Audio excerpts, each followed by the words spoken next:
मैं 7 विषय से एमए रहा हूँ, एमफिल रहा हूँ, पीएचडी रहा हूँ। 2-3 विश्वविद्यालय में मैंने as a assistant professor director के रूप में भी सेवा दिया है। 2 इंटर कॉलेज में भी एज ए प्रवक्ता के रूप में सेवा दिया है। और साहित्य की बात क्षेत्र में अगर बात करें तो हाई स्कूल, इंटरमीडिएट, स्नातक, परास्नातक को लेकर के बहुत सारी मैंने पुस्तकें लिखी हैं जो विश्वविद्यालयों में भी संचालित हैं। बहुत सारे कॉम्पिटिटिव प्रतियोगिताओं के लिए भी बहुत सारी पुस्तकें लिखी हैं।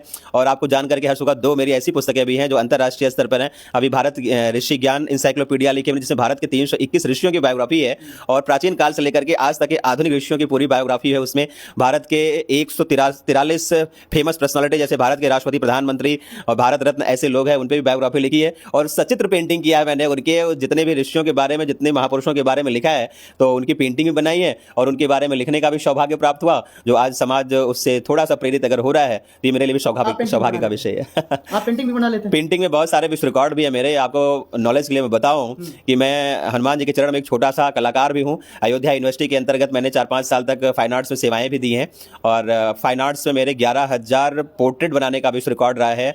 और उसमें बताऊं आपको, भारत के सभी राष्ट्रपति, उपराष्ट्रपति, प्रधानमंत्री, भारत रत्न, नोबेल विजेता, परमवीर चक्र विजेता, भारत के ऑल चीफ जस्टिस, भारत के ऑल स्टेट के ऑल चीफ मिनिस्टर, भारत के साहित्यकार, मूर्तिकार, चित्रकार, साइंटिस्ट, स्वतंत्रता संग्राम सेनानी, क्रांतिकारी, ऐसे करके 194 श्रृंखलाओं का मेरा पोर्ट्रेट है।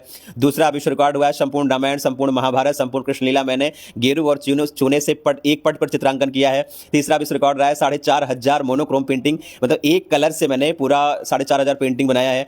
चौथा विश्व रिकॉर्ड रहा है जो है कैरिकेचर में 4,500 कार्टून की श्रृंखला बनाने का विश्व रिकॉर्ड रहा है। तो ऐसे फाइन आर्ट्स में बहुत सारे विश्व रिकॉर्ड रहे हैं और बहुत सारी पुस्तकें भी लिखी है मैंने फाइन आर्ट्स की, प्रयोगात्मक भी और थ्योरिकल भी, जो अभी विद्यालय में संचालित हैं। तो महाराज जी, अभी एक सवाल और उठता है कि इतना एजुकेशन, इतना एजुकेटेड, इतना शिक्षित होकर के इतनी सेवाएं देने के बाद जो है वैराग्य, संत सनातन की तरफ मुड़ना, साधु बन जाना, ये कैसे? देखिए, भारत जो है, हमारी जो भारतीय संस्कृति है वो दुनिया की श्रेष्ठ संस्कृति है। सनातन धर्म पूरी दुनिया को प्रेरणा देने वाला है और संत जो है विचार है, संत एक पद्धति है, संत एक संस्कार है, संत के द्वारा ही सारे मार्ग प्रशस्त होते हैं। तो मैं ये आपके जो है चैनल के माध्यम से कहना चाहता हूं कि जो प्रेरक हो, प्रेरणा देने के लिए आए, उस व्यक्ति को ज्ञान मार्ग से ही गुजरना चाहिए। भारत केवल माला जपने वाला देश नहीं है। भारत के ऋषियों का इतिहास उठा करके देखेंगे, जहां भारत ये कहता है, भारत का ऋषि कि मत्स्य कागज छुयो नहीं, कलम गयो नहीं हाथ।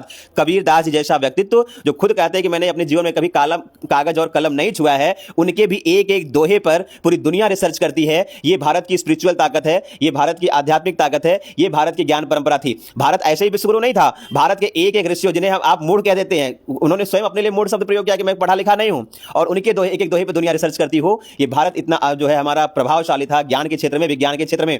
और भारत के ऋषियों के ज्ञान की बात आप कर रहे हैं, आप परिकल्पना करिए, महर्षि सोनक जी ने नैमिषारण्य में एक गुरुकुल बनाया जिसमें 88,000 शिष्य थे। आज तक पूरी दुनिया में इतना रिच गुरुकुल नहीं हुआ। और उन ऋषियों ने निकल करके, वहां उस विद्यार्थियों ने निकल करके पूरे भारतवर्ष में 8.5 लाख गुरुकुल की स्थापना की। आज वर्तमान में भारत में 8 लाख गांव हैं और हमारे पूर्वज ऋषियों ने 8.5 लाख गुरुकुलों की स्थापना की। अर्थात एक एक गांव में एक एक गुरुकुल की स्थापना किया था, एक एक गांव में एक एक मंदिर की स्थापना किया था, एक एक गांव में एक अखाड़ा का स्थापना किया था। तो हमारा एक एक गांव जो है ज्ञान के क्षेत्र में, शक्ति के क्षेत्र में, संस्कार के क्षेत्र में, वैभव के क्षेत्र में परिपक्वता को प्राप्त करने वाला था। यह भारत का सोच था, भारत के ऋषियों की सोच थी। भारत अगर विश्व गुरु रहा है तो ज्ञान परंपरा के बल पर रहा है। आप कल्पना करिए कि जब पूरी दुनिया में कोई शिक्षालय नहीं था तो भारत तक्षशिला, नालंदा, विक्रमशिला जैसे बड़े बड़े विश्वविद्यालय को खड़ा किया था। तो मैं आज ये कहना चाह रहा हूं कि अगर भारत को समृद्धता प्रदान करनी है, भारत को पुनः विश्व गुरु के मार्ग पर ले जाना है, भारत को सोने की चिड़िया में बनाए रखना है, और जैसे पूज्य स्वामी विवेकानंद जी ने कहा था कि 21वीं सदी सनातन की सदी है, धर्म की सदी है, विज्ञान की सदी है, आध्यात्म की सदी है, उस धारा पर निकल चल करके हमको भारत को विश्व गुरु बनाने की परिकल्पना को साकार करना है। तो मैं चाहता हूं कि भारत की जो युवा पीढ़ी है,